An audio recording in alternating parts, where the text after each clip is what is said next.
Too, so like on a good day with heels. Yeah.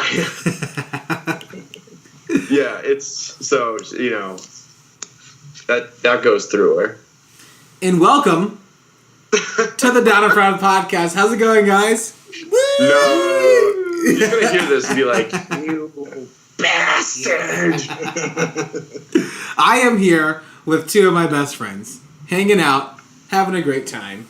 And we're excited to chat about a new movie that has been getting some buzz, but maybe not the buzz that we thought it. But before we get into all that, before we get into all this beautiful nuts, I'm super excited to see his face again. The mouth of the South. Brylan, how's it going, man? Hey, how's it going tonight? Going well. It's going well. I mean, long day, but at the same time, I'm super excited to be talking to you guys, hanging out with some of my best peeps. Cool. What you been watching and what you sipping on over there? So what I'm sipping on is something that I have literally scoured, not the earth necessarily, but the greater Boston area to try to find a nice bottle a taste of home, as you would say. And I have stumbled upon a nice bottle of Gentleman Jack. Ooh. This is hands down the best Jack Daniels you'll ever have. And it is worth every cent that I get out of it. And so I am very happy I was able to find this. The guy had to rifle through boxes upon boxes in his cellar. It took him 10 minutes to find a bottle, but he found one bottle just for me. It was awesome. Nice. And where'd you buy it from? Where'd I buy it from? Yeah. I bought it from Federal Wine and Spirits in the Financial District. Nice. Oh, that's awesome. Yeah, so what you watching? I watched the first 2 episodes of Comrade Detective on Amazon Video. So this is the 1980s Romanian detective show that has been dubbed over by people the likes of Channing Tatum, Joseph Gordon-Levitt, Nick Offerman, John DiMaggio. And it's interesting because I want to dive deeper into this to see, was this an actual 1980s Romanian pro-communist detective show? Or is it something they kind of shot with a lot of Romanian actors to make it look like that? Because at the same time, it's really funny, really crazy, really ridiculous, because they take this pro-communist stint on all their jokes. And they just kind of like shit on capitalism in America the whole time. And they do it in a very lighthearted fashion, which makes it pretty cool. Like they find a Monopoly board game and they're like, what is this Monopoly? And they do forensic tests on it and stuff to figure out what it is. But at the same time, the detective story is actually really interesting and intriguing. And so I can't stop watching it. So it's only 6 episodes, so it should be a quick binge, and I should get a lot of entertainment out of it. Nice. That's Comrade Detective. That's on Amazon Video, so that's pretty cool. Yeah. I'm super pumped because I know I've been really delving into a lot of this different sort of content, and I see that The Tick is coming back. Did you see that? August 25th. Okay. Cool. I was really pumped, and I know that was something that you actually brought up episodes ago. Like, we were talking about this, I think, actually, like, maybe over a year ago. We talked about this, and it was for the premiere week. What was that? Pilot week? Their pilot season. Pilot season, yeah. So, I was really pumped. I mean, I watched a bunch, but I was really intrigued, and I was really hoping that The Tick gets signed on, because I had like high hopes for the show, and they had a very interesting way of talking about like mental health and just how to like what's going on in that capacity. So I'm super pumped about that, and I really hope we get a chance to get around to that. So Yeah, it definitely felt like more subversive than the previous Tick incarnation. So probably will be less slapsticky, but more like you kind of think about it for a second kind of humor. yeah, it should be Yeah, pretty. I've always approached the Tick as like a live action Animaniacs. Anyway, so Yeah, I can see that. Cool. Well, as always, I'm glad you're here. thank you. And you know who else I'm glad is here? That's a lie. You're being lying right now. I am being lying. I am Yeah. being. I am. If he was any animal, he'd be a lion. That's terrible. The Shredder himself, all the way from East Berlin again. Mike, how's it going, man? Hey, not too bad. What I'm drinking, classic Narragansett Lager, which I'm sure my mom will judge me for drinking such mediocre beer. But I love it. It's great. Yeah. Cheaper than in Arizona. Mediocre to keep beer. it Rhode clean, Island's done apparently. anything right. Yeah. Yeah.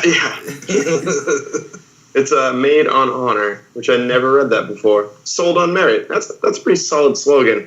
The reason that I'm blustering about what I'm drinking is because I've watched literally nothing. I think we're going to try and do Wet Hot American Summer, but I haven't watched it yet. So, that's how it is. As always, I'm trying to record an album. And it's impacting my, everything else. As always, I appreciate you contributing to nothing. Contributing a lot. It's great. I saw you watching the league. You could have talked about that. But that's fine. And We as hang out sometimes outside of the podcast. sometimes I don't want people knowing that, No. but it does happen. accidentally, Yeah. every time. As always, I am Warren, your host for this evening's show. Today we will be talking about the Dark Tower, the adaptation of Stephen King's. I actually don't know. I didn't recognize this director, but I looked back and see like some of his work. So we'll talk a little bit about that. I have been watching a show that's on Netflix, and I was super excited about it. Keegan-Michael Key is in it, and also Kobe Smith is. And it's about, the title of the show is Friends from College. I'm not going to spoil the show too much for it, although it really does start it. But the one thing I do enjoy about this show, and I guess this type of comedy, is it really sets up the awkward moments, and it makes it really difficult I think it's like almost cringeworthy how bad some of these moments are, or some weird sort of awkward silences of what could happen in the moment in that series. And there's one snippet in which there was a gender bender role switch of Streetcar Named Desire.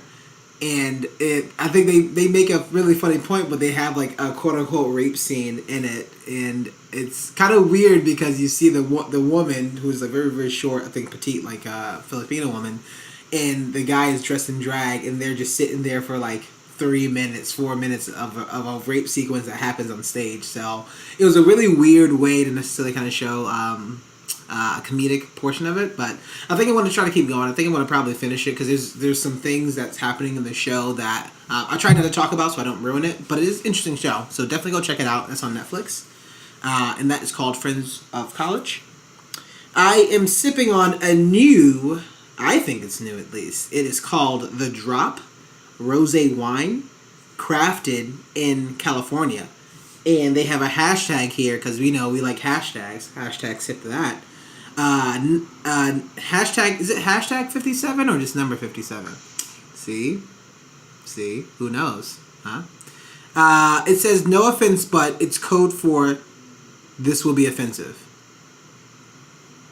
Yeah, some pretty. I thought that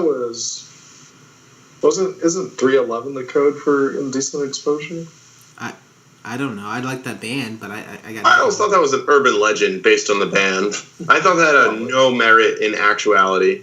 Probably doesn't. Yeah. But apparently, this one here is a rosé in a can. As much as we love man can and canned wines all the time because they're just so portable and affordable. See what I did there? This wine here is super light. It's almost as if it's not even a wine. I can kind of barely taste it even when it's chilled. But it's definitely a sessionable, and it's a little dry, a little bitter on the tongue just a little bit. But I think, people probably get into wines if they don't really like too heavier the wines or heavier flavors of the reds or the whites, like starting with something that's like a rosé, like a nice mix, definitely gets you in tune with other wines. I say go check it out. Like 4-pack of these is like less than like $12. And even says on here is that the drop can is 250 milliliters equals to 1.7 glasses of wine. So it's pretty good over a glass of wine in this one can. And the can is only 250 milliliters. So yeah, that is the Drop Rosé wine. I'm interested to find some more. There's also a lobster on the front of it, which is weird because it's from California. But yeah, let's go. It probably has some clamato in it. Right? Could be. Or seafood. Smells like seafood. It doesn't. I'm just kidding. So we're pumped. We're excited. Let's talk about our feature review. We are here. We are going to be talking about The Dark Tower, featuring Matthew McConaughey, Idris Elba, and a couple other characters. Before we get into this, before we get into our actual review, I would want to say I would hit pause on the actual sort of recording for right now because we will be spoiling the movie for you. Reason why is that we want to give you our honest and opinion about it. Sometimes people don't really agree with our thoughts. Sometimes people do agree with our thoughts, but I want to preserve that magic as much as possible. So if you haven't seen The Dark Tower, I would say pause it, go out, watch the movie, maybe, or watch a couple things. Come back to the Down in Front podcast, and we'll pick you up in a second. So we will give you a quick break to do that, and see you soon.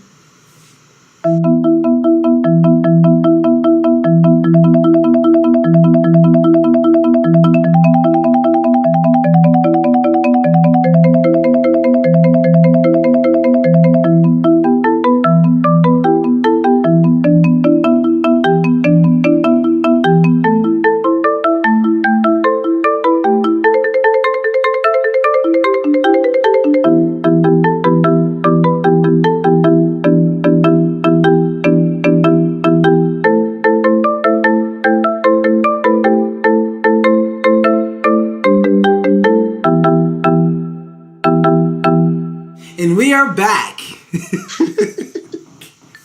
So we are excited. I'm excited. Mike Blewett's excited. I'm excited just to talk about this film. I'm really interested in what we typically do is that we're going to be giving you our wins. We're going to talk about some of the criticisms and things that just didn't quite work for us. And then after that, we're going to wrap up and talk about grades and lasting thoughts.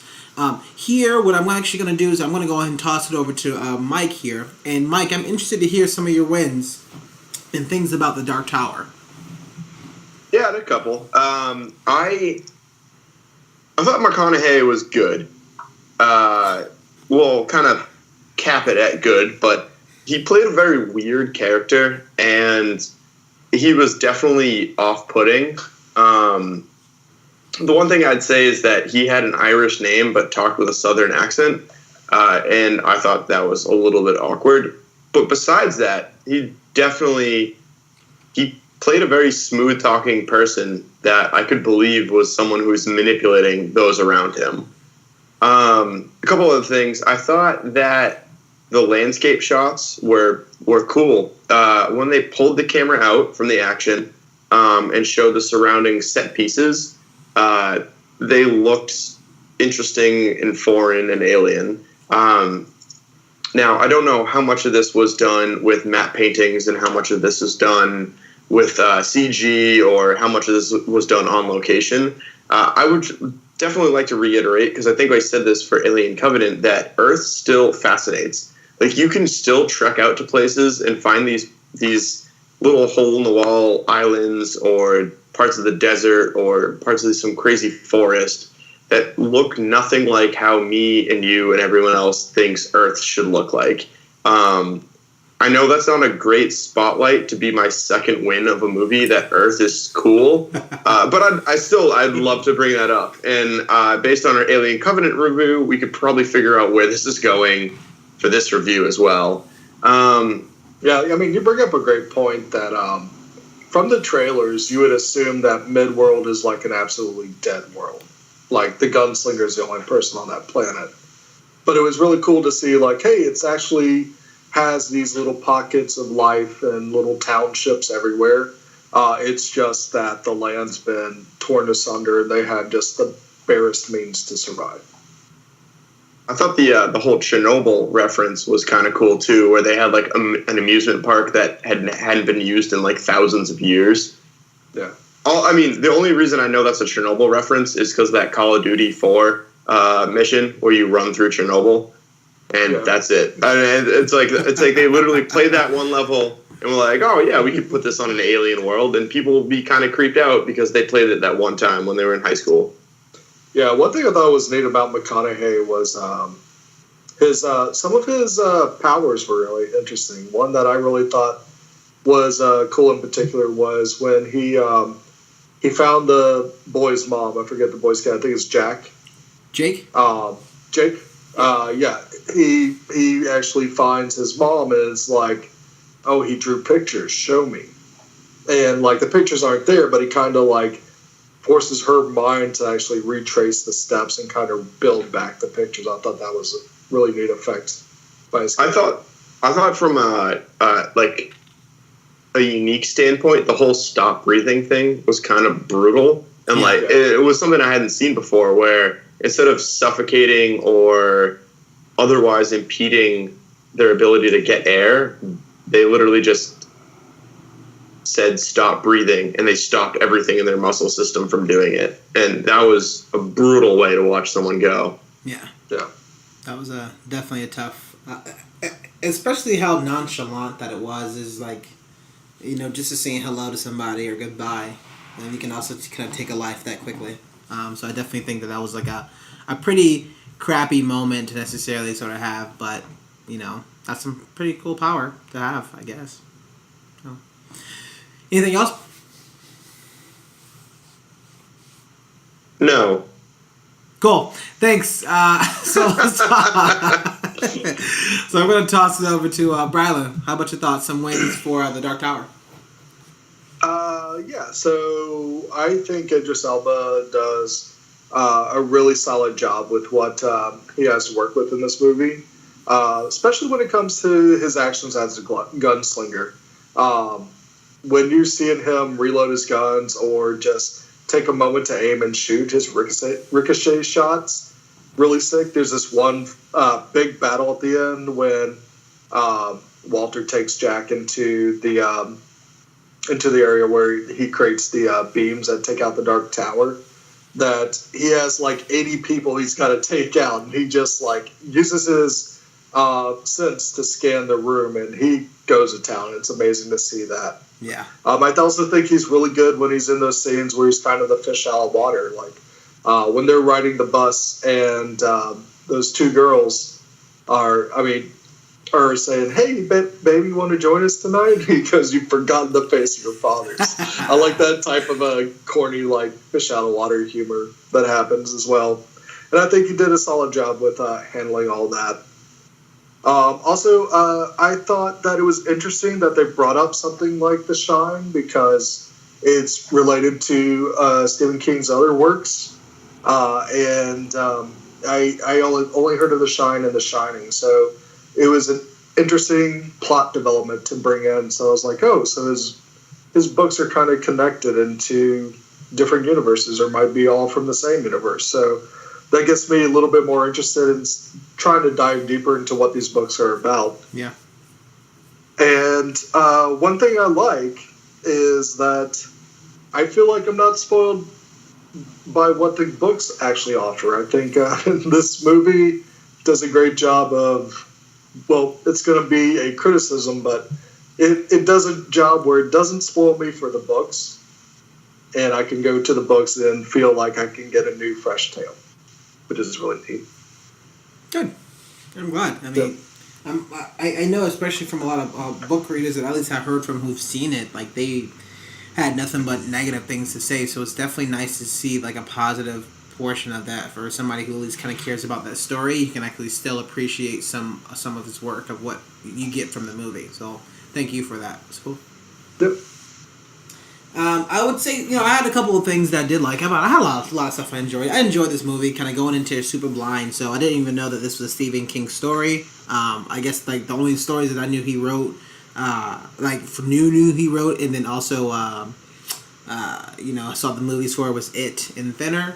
So kind of coming into this sort of action sequence, I thought it was very interesting how they had, the dreams and like what was happening. I didn't realize that Jake was really. I thought Jake was causing those dreams, I thought Jake was causing those earthquakes, but I didn't realize that it wasn't him causing that. Like later on, it was just something that he's necessarily seeing. So they're also kind of setting up a couple different things of, hey, whatever they're doing for right now, they are setting up for something in the future. And I'm going to talk about it a little bit later of how much you can do that, what's acceptable and what's not.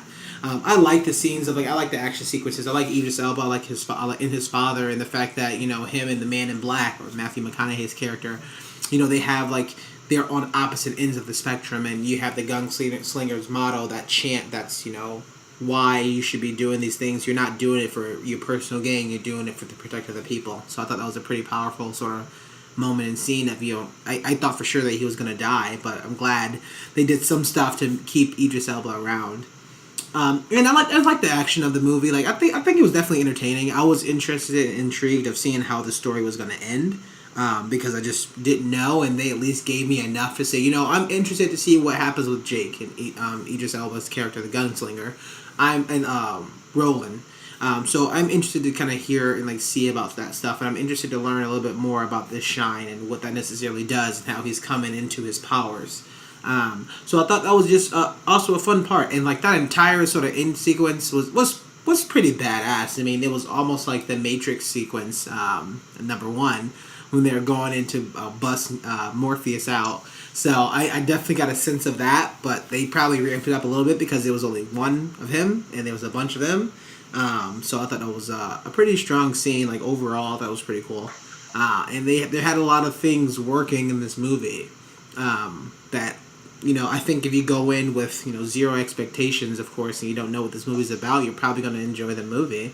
But, as we're going to transition to talk about, criticisms, we can actually get into that for right now, that I know that there's some things that just didn't quite work for this movie. And I'm kind of interested. I'm going to start with Brylan here of, especially you kind of coming from the books and probably having the most amount of knowledge about this story. What are some things that just didn't work?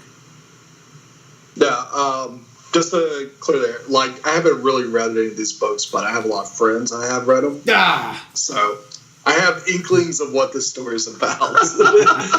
So that's incredible. So that's why I said I'm excited that I was kind of excited after watching this, that I don't feel spoiled by what's in the book, so I can go read them and get a fresh take.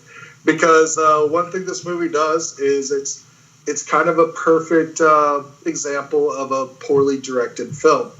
And there's just every element of the movie don't really come together at all. The effects are terrible. There are parts in here where the demons from the rift that when Roland fights one of them in the forest, it's super dark in that scene, for instance, but also the CG and how they filmed it looks really, really bad, like a very bad episode of Agents of S.H.I.E.L.D. bad. And there's just some inconsistencies with the plot, and it's a very, very simple story for, if I'm imagining 7 volumes of a story, there's got to be a lot of depth of character that they just toss to the side just to make this one 2-hour movie, if it even runs 2 hours. Well, so it was about an hour and a half. And to that, I had to look this up because I was a little bit confused on it. Apparently, it is the 8th story in the saga. So this is technically a sequel to all the books, even though they had to reintroduce everything, which I'll get to that in a second. But yeah, it's technically the sequel to all the books, and there's also going to be a TV series which is a prequel to this movie. What? Huh. Yeah, so they're doing this really stupid. I didn't know about this going into this, but it makes no sense. So you almost had to they almost tried to offend the people that read the books by making something that didn't include a lot of book material, and it was its own unique story with a lot of either callbacks or apparently a couple scenes were lifted from the books. But it also did a terrible job of of saying that, because they tried to make it the start of a universe, but also the end of a universe, and also kind of the midpoint, because they probably are planning on making more of these. I don't know. I have no idea. It feels it feels like it's definitely something that's been through too many hands. Didn't really have much focus to it. Seeing Akiva Goldsman's name as executive producer and one of the writers is definitely the first sign of trouble, because last thing he was a writer of was Transformers. It's like we can't get away from this movie. This is like 3 weeks in a row. Yeah, but and when it comes to Matthew McConaughey, I feel like this is like the most bored he's looked on film, and there's a weird shininess to his character throughout it, like he over-lotioned or something. That just threw me off the whole time. Too much baby oil. He's really shiny. And his character kind of is like there to be the main bad guy, but also be the kind of exposition character as well.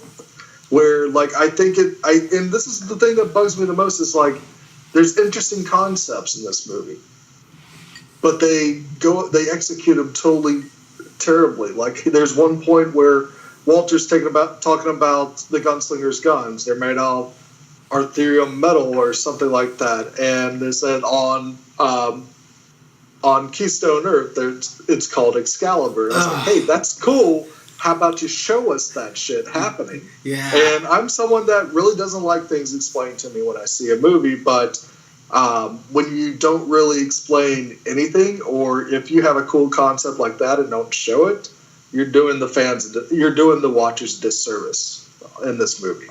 Yeah. And it's just a very messy film that all the pieces have issues with them. And I kind of feel bad for Idris Elba, because he is like this one positive thing in the movie that's actually that actually tries his best to actually work with what's there. Yeah, I felt bad for Elba too. I think he was definitely trying, but they were underutilizing him. I mean, that guy is a captivating actor, and there's just nothing there for him to work with. Like, you give this guy with such a great acting voice and such a powerful voice, and then you make him like the strong, silent type. Like, no, like, you're underutilizing him. Mm-hmm. Yeah, you have this whole code of gunslingers and history of gunslingers. Let him work that into his character, and let him like go to town on some monologuing about great gunslingers of the past or something. Well, and that goes to what we were just talking about, where this movie didn't know what it was. Was it the start of a franchise? Was it the end of a franchise? Was it the middle of a franchise? Because if you already established who the gunslingers were, and then maybe how they relate back to our history, then we'd know why that was important and why that wasn't explained. If this is the end of a series, then the first half hour of the movie wouldn't have been necessary. The opening to the movie just was so fast. It was cutting between all these crazy concepts that it felt like you had to know to understand the rest of it, but you had no grounding on it, because you're still trying to discover who the characters' names are.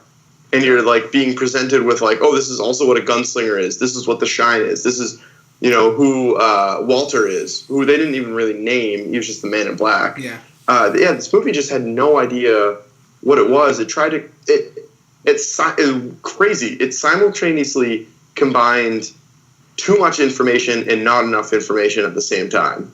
Like, it was too much information about stuff that really didn't matter, yes, and not enough information to tell one cohesive story. Yeah, don't give me... Yeah. I can care less about the looks of this love interest that's happened. Like, guy, I don't care about that. Like, tell me more about the things you said that you're going to tell me about, besides people just randomly dying. Like, it becomes very frustrating. Yeah, and one thing I noticed that might be telling in this movie is don't really see Stephen King's name in the credits except for this is based upon his story. So I'm wondering if he even gave this his blessing or not.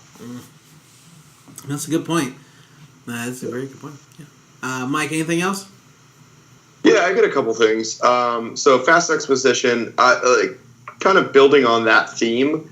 Let's talk about the action. So contrary to what Bryland had said, the gun fu in this didn't really bring anything super new. We literally talked about this a week ago with Atomic Blonde, where if you've seen a couple of these movies, it's hard to see some of the gunfighting, like the new fu, as down front exclusive.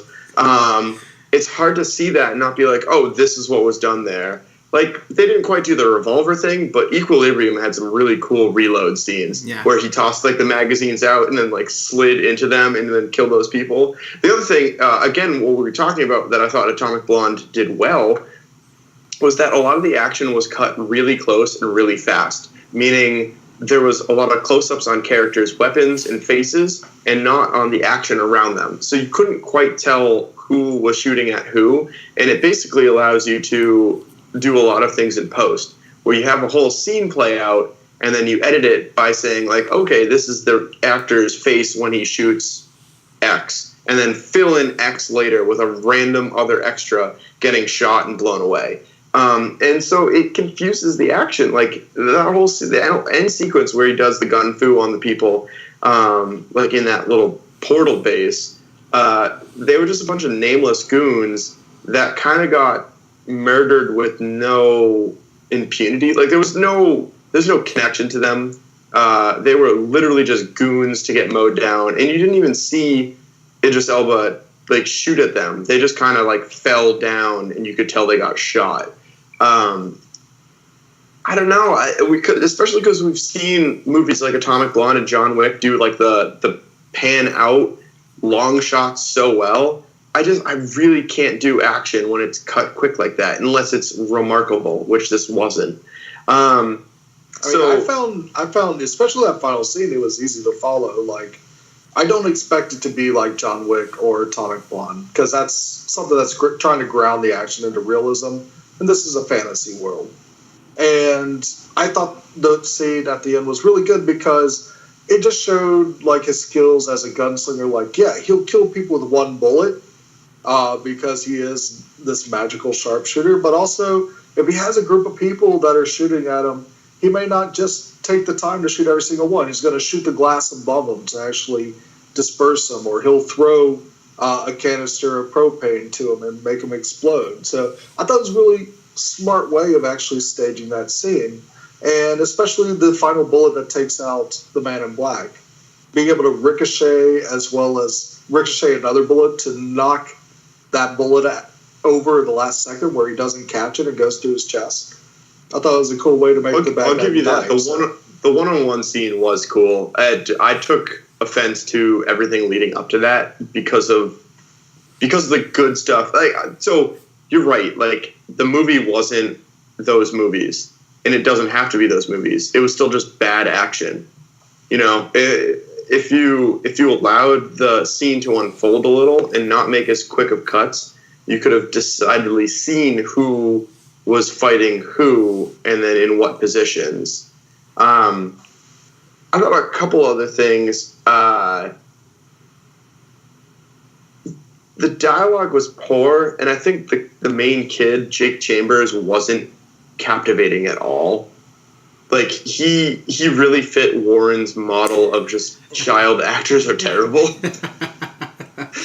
It's not all of it. He went to the Ty Simpkins School of Acting. Yeah, it's funny. I don't even hate Ty Simpkins in Iron Man 3. I don't like him in Jurassic World. But he was totally Jurassic World. Like, everything they did, speaking to the editing, where you cut to Idris Elba say, I don't like this. And then you cut back to Jake Chambers being like, well, I like this because the Man in Black's bad. And then you cut back to just it just felt like, oh, show the character that's talking now, and then nothing else is really important. You could do they said this the same thing about the Star Wars prequel, where it basically every expositional shot was two characters walking down a corridor with some crazy CGI going in the background. Yeah. Instead, they're not even walking, and it's just some, it's still some whatever in the background, some scenic route in the background, but they're just talking at each other, not doing anything. I mean, I even said, though, yeah, I think you even the said final it. Scene. Oh, go ahead, bro. Sorry. And I think, like, the final scene where they're getting hot dogs in New York is, like, that must have... It looked like a blatant pickup shot with the kid because the kid looked like he was 4 inches taller and had a totally different haircut, too. Yeah. It was so weird. We need some way to end this movie, so let's do a joke. Yeah. What is this? What kind of animal? What kind of breed is this? Yeah, I think Blue It, though, you probably mentioned why it was so poor. I mean, I can't... I think, at least in this movie, I gotta look back, because Ty Simpkins is on my shit list, so fuck that dude. But he's a grown man now, so fuck that dude. But at least for, Jake Chambers... Warren's ready to throw hands. Let me make that a Patreon thing. If you want to see Warren fight... he's probably not a grown man, but still, if you want to throw the hands, come see these hands. Warren's going to be beating up like a 15-year-old. No, it's just... It's one of those things in which, if you're going to put a child actor in a leading role on equal playing terms as Idris Elba and Matthew McConaughey, at least give them dialogue that's going to be supportive to make sure that it can help him, or at least give him something actionable to do that he doesn't seem to be too weak of a character that there's no point in watching him. So I think you said it correctly, though, Blue It, like... Once the dialogue's poor, everything else is gonna suffer, and all the way to Matthew McConaughey, to Idris Elba, to Tom Taylor, which is his name, all of their performances are gonna suffer because of whatever they're working with, and that director is not giving them enough for they can act their asses off as much as possible, And I'm gonna reference The Last Night from Transformers. You have. Anthony Hopkins in that film. I'm like, that film's terrible. It doesn't matter how well Anthony Hopkins does. He can't save that film. It's still going to be bad. So it was very, very poor dialogue, and it was very frustrating. But at the same time, as you said it, you hit it right in the head. It's kind of poor because everything else is going to really kind of go down from there. So all right, cool. So we tried this out with one. What was it? I think it was like a TV show where we gave instead of offering criticism, we gave ideas to be better. And we've done a few of those. We've done a few. Iron Fist is the most. I think it was started with Iron Fist. Yeah. So I'd like to do that with my last criticism. Offer a way to make this movie better. Make it about the shine. So clearly, the kid has it. It was underutilized. I don't actually know what it was. It was just some mythical psychic ability that he apparently had. And then clearly McConaughey's character somewhat had the ability as well, or had the ability to track it. And so, first of all, get rid of the whole exposition at the start of it and just make it explaining what the shine is. Completely explain to us why this matters. Maybe make it so bunch of people used to have it and no one really has it anymore. And so that's too close to Star Wars, though. But it doesn't matter. So this would be a better movie. So at least in my opinion, the shine is kind of like the Force. I mean, it's right. It just means so make it. But make it so it's the central theme. And so instead of having gunslingers, instead of having Walter's magics, plural, instead of having the shine and then having the Dark Tower, make it so that it kind of works together. So have it based on this kid who has the shine, and that he has this ability, and really explain what it is and what it entails, and also explain that he doesn't really have a grip on it. And then so when he meets up with the gunslinger, you could make it so that he kind of knows what the shine is, but can't really train the kid. And so eventually he has to do things on his own and learn how on his own. And so you can see throughout the movie him going from wildly losing these emotions and making it really easy for McConaughey's character to track him, which is, a central theme once the movie actually gets started, to him being able to control it and to be untrackable. Because again, that's how McConaughey was able to judge how the plot developed, was tracking him. I know I've said track a whole bunch of times. And so if he becomes untrackable, then you could have him, I know, one more, swear jar. You could have him fold back and have him trick the trickster, McConaughey's character, and then have it resolved that way. And you'd also know what the MacGuffin was. You'd also understand how it relates and then how he's going to use it in his endgame. Like when they said the whole thing like, oh, he's blocking it. Sure, why not? Why? Fine. Yeah. If that's what the shine does, that's what the shine does. I guess it has no bounds, and it's like a terrible force. Because at least with the force, you can make an excuse like, oh, that's the force happening. But you also understood the rules to it and how whatever exception that you were making, how it fit into the established canon. Yeah. With no established canon, you're like, sure, whatever.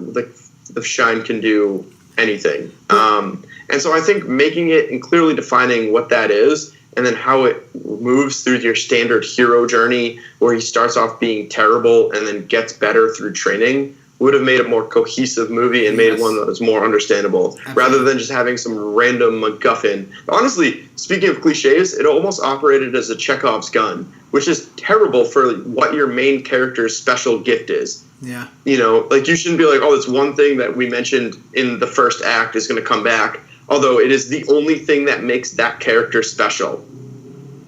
Yeah, and it definitely did the Force Awakens thing where it's like, hey, you just learned about it, but at the very end, you're able to do everything with this power. Yeah. So keep teleporter doors open, resist the beam. You're the ultimate badass now. You can do everything. I mean, I'll even kind of expand off, instead of shatting on a movie, I want to actually give, things that you can necessarily change it.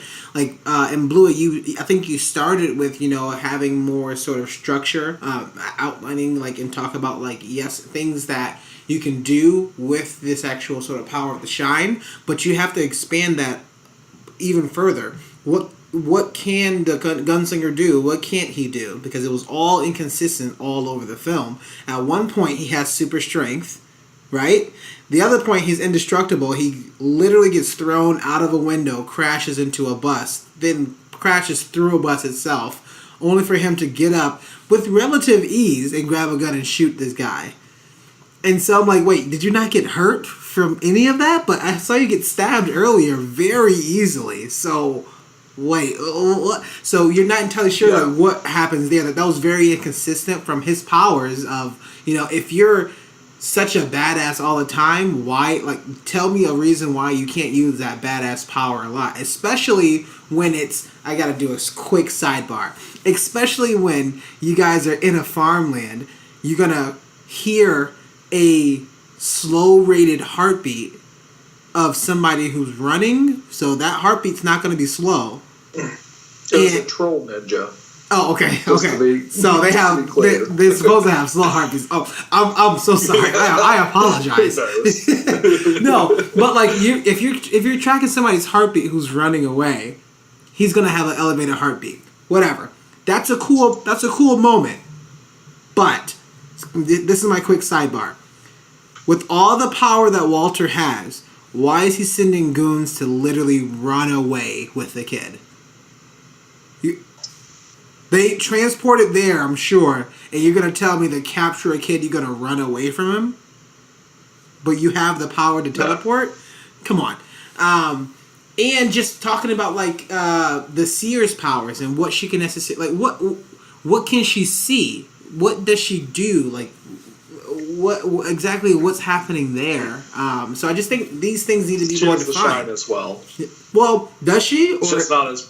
She did. She had the shine. It just wasn't as powerful as Jack. Okay, Jake. Again, it wasn't defined on what it really was. Yeah. It's just something that you said, and you're still explaining us to what it does, but you didn't explain to us what it is yet. And then, lastly, Walter's character, what was his power? Because there was literally no reservations for what he could do, and it made it super confusing. You're walking down the street and you're gonna tell a little girl to hate. which is like, okay, and then you can automatically make people stop breathing, but then at other points you got to make people kill each other. Yeah, there's similar characters in other Stephen King tales, like Randall Flagg in The Stand. He's like a Satan analog, so it's like ultimate evil versus ultimate good type of thing. Got it. Yeah, it's just like, and I just have to like agree But with yeah, going off of it's not explained, and it's not clear why he's doing what he's doing at all. I guess my other big thing to me, and as much as I love this dude as an actor and a character for a lot of things, you have to recast Matthew McConaughey. I don't think this was the right role for him. I think, first of all, his hair was a different color. It was super gelled up. Like Brylan said, he was super shiny. He was way too clean. I understand. I think they were going of he's supposedly more kept together, being a sorcerer. Like, I understand that comparison, what they were trying to do. The gunslinger was really dirty and like weathered, and he was much more clean and kept together. But it's Matthew McConaughey. We cannot now unsee all these roles that he's been in, and him just basically being Matthew McConaughey and being really all smooth and doing like telling people what to do. Yeah. It's really difficult for me to try to believe you. It would be sick if every portal was just a Lincoln. Or if he just like went up to someone and was like, go buy a Lincoln Town car, and they just did it. No, I was really trying to think of the people who would like. I'm gonna let you finish in a moment, but I'm interested to know. I was really wanted to know who would have to be Walter. Like if it's a recast and if it's a true recast, I need somebody who's like. I think his name is Rufus Wainwright. Goggins? Oh, Walter Goggins will be good, but I think a bit more too comic, too out there. It might be too over the top. Yeah, I was thinking of Rufus Wainwright. I believe that's his name from The Man in the High Castle. He plays Obergruben Smith. Somebody's more Rupert Everett. Yeah, Rupert Everett. Oh, my bad. That was way wrong. Who the hell is Rufus Wainwright? Anyways, he's a singer. Oh, okay. There you go. I needed somebody a bit more reserved.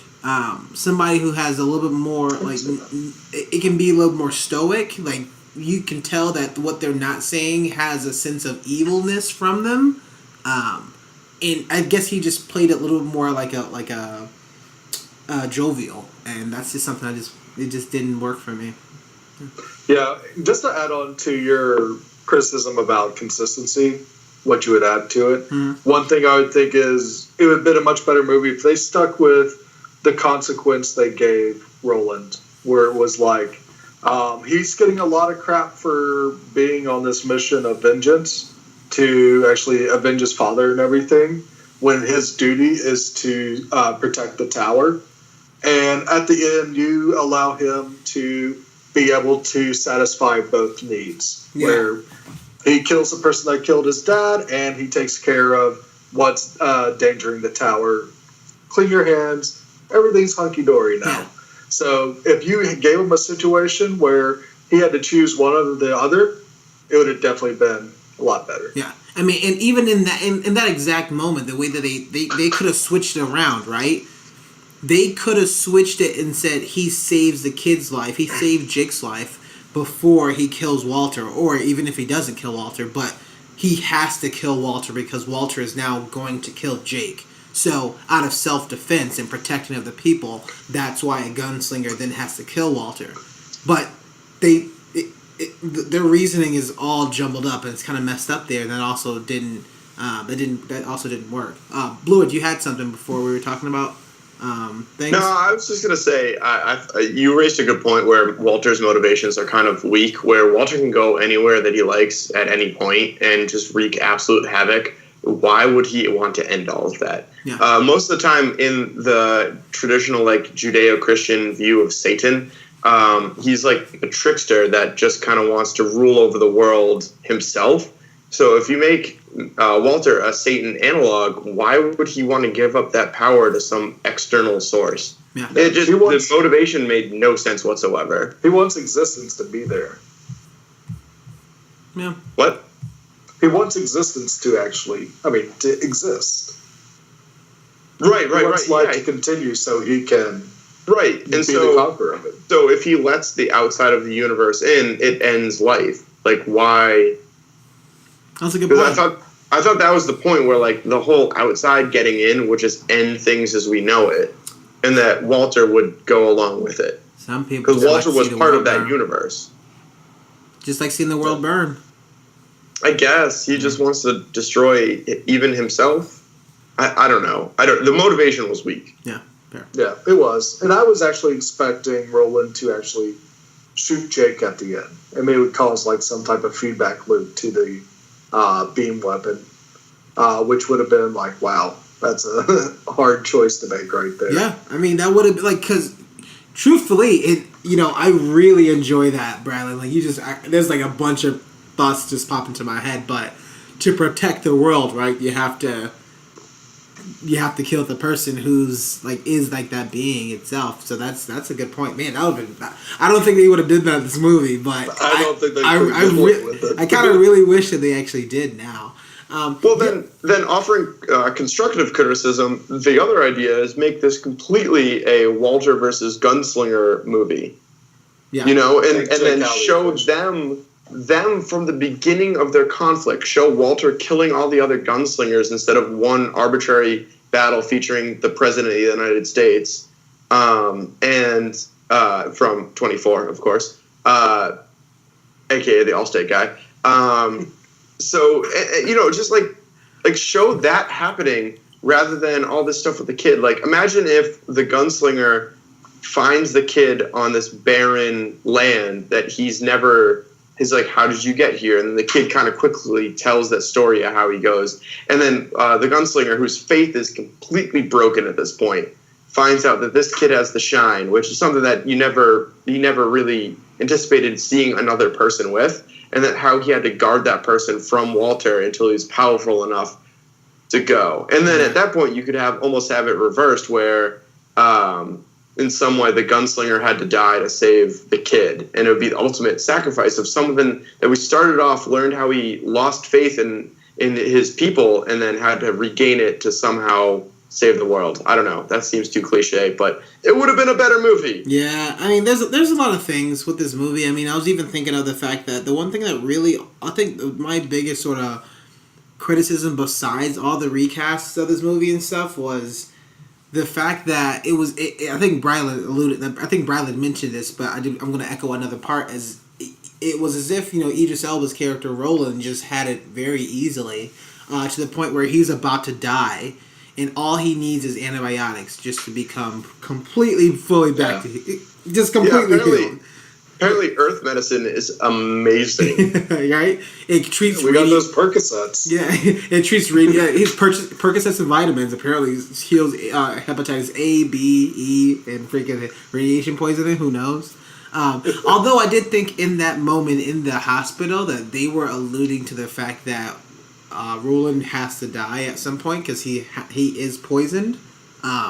So maybe Jake's character will take over being the main gunslinger with the shine, and that's something that we hadn't seen before, sort of thing. Who knows? The other thing I was interested in why is Roland resistance to Walter's power? Like, what's that connection between them there? And everybody that Roland cares about has to die.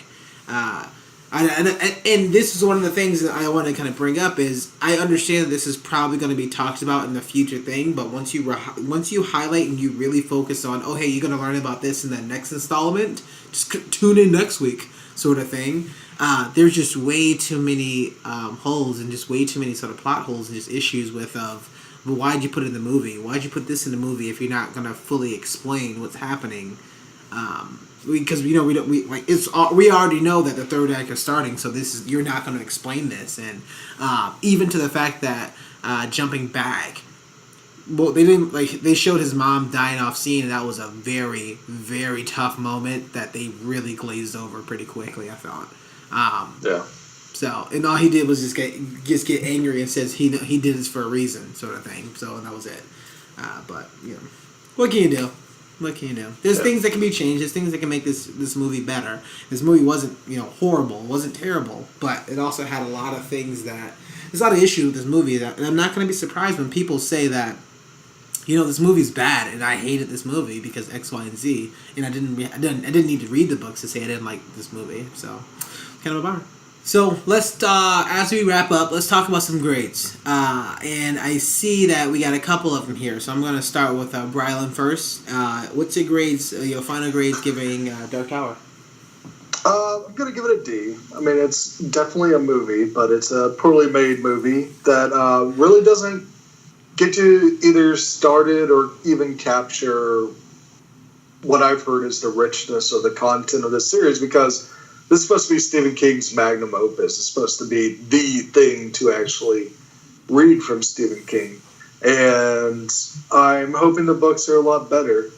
This movie forgot the face of its father.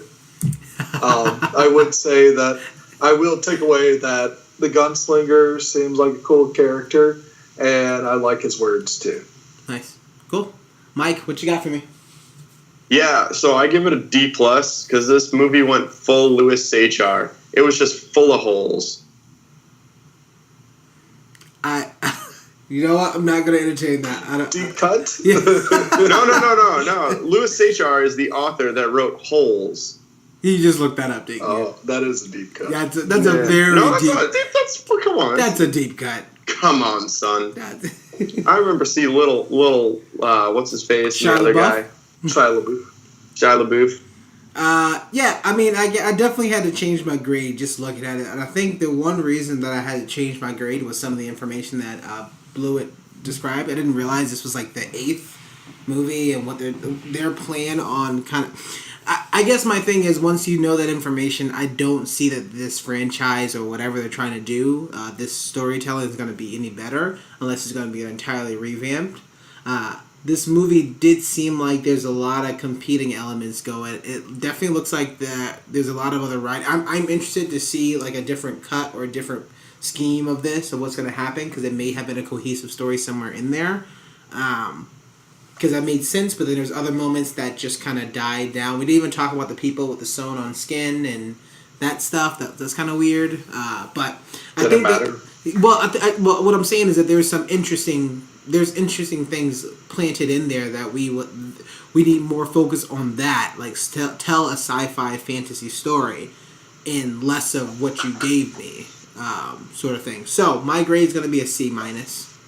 I have a little more faith. I have faith in this movie. I believe in the shine a little bit, and I hopefully that they come back with it, because I know a lot of people are like we always talk about. I never shat on a movie. Doesn't matter how good or bad of it, unless it's Jupiter Ascending. But it's just kind of a bummer that this movie didn't hold up, especially with some good actors like Idris Elba and Matthew McConaughey. The McConaughey. Yeah. So, we're excited. I'm excited. Thank you for hanging out with us, talking about our review of The Dark Tower. Brylan, where can we find more of your work? You can find me on Twitter, reloading my gun, at Brylan, Brilund. And you can find my mini movie reviews on Instagram at I am Brylan. Awesome. The Shredder. Blewett, where can I find more of your work, and what shows you got coming up? Yeah, we got a show still coming up on Wednesday, because Game of Thrones might not be in people's ears yet. And we are playing somewhere in the Cambridge, Somerville, Massachusetts area. So for any of our listeners from across the country, if you want to fly in for a great punk rock show of about a half hour, do your best and be our guest. As far as social media, you can find us at My Noose Music and My Noose Band on most platforms. If one doesn't work and you're really interested on hearing a mediocre punk band play stuff, the other one will.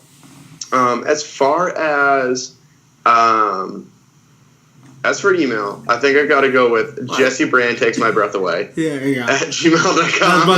That's much better. I thought for sure he was talking about what he told me last night. It was Jesse forgot the faith of his father at ymail.com. So it's kind of long, but he at least had it there. It's kind of strange. Jesse Shine. That's it. Jesse Shine. Jesse Shine. Jesse's Shine. There's a lot of S's in it. Say that 5 times less. I know, right? That rosé. So yeah, we are the Down in Front Podcast, and as always, thanks for hanging out with us.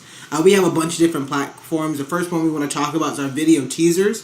We put up these small teasers on YouTube. We're going to put the link in the actual show notes as well. We'll also tweet out the video. We'll talk about just a bunch of what we do. You can see our beautiful faces. You can see how good we look, and we talk about different things that really gets us pumped and excited about our actual review. So check that out at YouTube. So we have Facebook, we have Twitter. Our Facebook is facebook.com/DIFP podcast. So that's facebook.com/DIF podcast, where we talk about a bunch of other stuff that we see in our Twitter. On our Twitter account is @_DIFP. That's @_Down in Front podcast. And what we're going to be doing is talking about our patreon.com/Down in Front, in which the website you can go sign up to be a subscriber is for as low as $1 a month. It's the cost of an Arizona iced tea, half and half with an Arnold Palmer. It's delicious. $1 a month, that's all it needs. Feel free to sign up. Let us know. You can also comment it there. There you're actually going to get even more information just for $1 there. So it's actually pretty cool, where you can get early episodes. You can be on our podcast. You can actually tell us what you want to review. You can actually Skype in. It'll be awesome for it. So it's going to be super exciting. It's an exciting time for us, just so that we can get more content and we can actually keep talking about things that should be talked about, because there's a lot of stuff that's being skipped over, and as long as we can at least mention it during our What You've Been Watching segment, we feel like that's the way to go. So that's going to be patreon.com/Down in Front. With that, I am Warren. I am with my good friends Brylan and Blewett. We will say thank you so much for listening in and tuning in to the Down in Front podcast, and we will see you next time. Yeah. Bye-bye. And don't forget the face of your father. Yes.